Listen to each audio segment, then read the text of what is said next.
Sveiki. Šiandien neilgas video tikiuosi gausis. Ir šiandien noriu papasakoti apie twisterį. Matot dėžutę, matot patį vyniotuvą. Kodėl toks įmantrus pavadinimas. Tai retas vyniotuvas. Jisai yra dviejų tipų. Gali būti kaip paprastas vyniotuvas ir gali būti kaip melandžo vyniotuvas.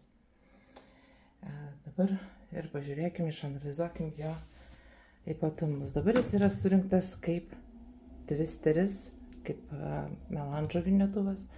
Va tokia yra, paspaudžiu ir nuimu vieną galvutę. Čia rodau tam, kas įsigysit ir paskui galbūt net, iškils sunkumų. Tai kad galėtumėt pažiūrėti video ir susidaryti įspūdį, kaip jo naudotis. Dabar, sakykime, aš noriu naudotis kaip va, yra vėl toks pat. Paspaudžiu ir jį tiesiog nuimu. Ir štai šitokią detalę padedu į šoną. Tada imu va šitą galvutę ir paprastai va, uždedu. Reikia pataikyti tarp dantukų, ir jisai užsifiksavo ir sukasi kaip paprasčiausias vyniotuvas. Kaip tada reikėtų man įverti siūlą? Va yra ir čia. Granai kaip į paprastą vyniotuvą.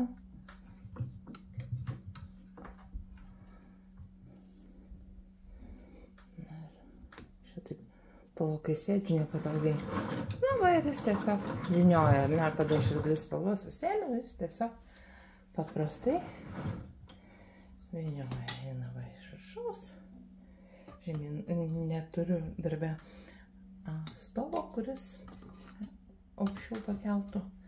Tai dėl to jau nufilmuosiu taip, kaip nufilmuosiu. Tai va, viskas. Negaištam laiko, pavyniojam. Bet mums neaktualu ar nepaprasta vyniotuva.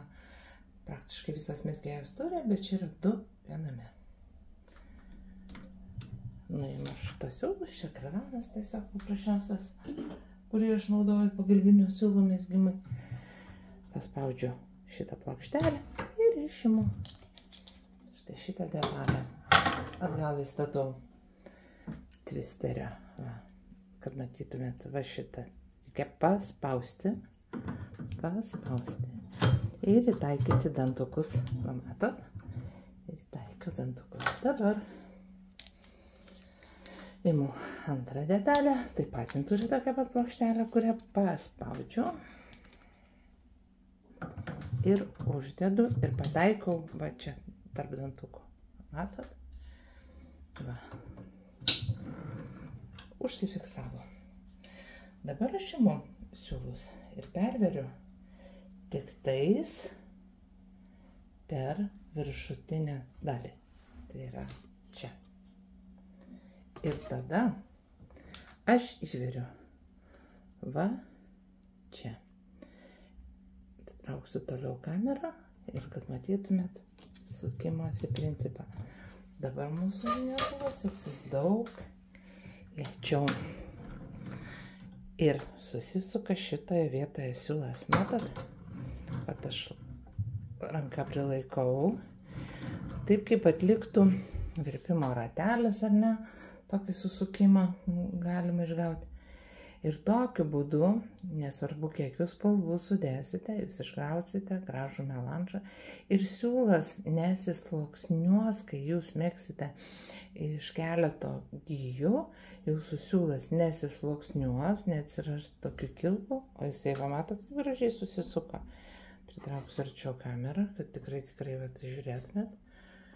Fokusuosiu, manau, tikrai matosi, kaip bus negerai kitiem žiūrėti. Va. Ir aš. Bet ant čia kaip labai lėtai atsiranda, todėl kad tai ilgas procesas. Aišku, kol suvyniosite kamuoliuką, tai užtruks. Galbūt jūs turite šeimos narių, kurie mielai jums pagelbėtų ir jūs pavaduotų ir pasuktų. Ar žiūrėsit kažkokią serialą, jums labai įdomu ir labai lėtai susisuksite melandžą. Šitie vyniotuvai nebegaminami, jį nupirkau eBay. Čia jokia reklama, nes tiesiog tikrai tai yra retas daiktas, bet galbūt kažkas net nežinojote apie tokio vyniotuvo egzistavimą, buvimą. Tai noriu tiesiog su jumis tuo pasidalinti.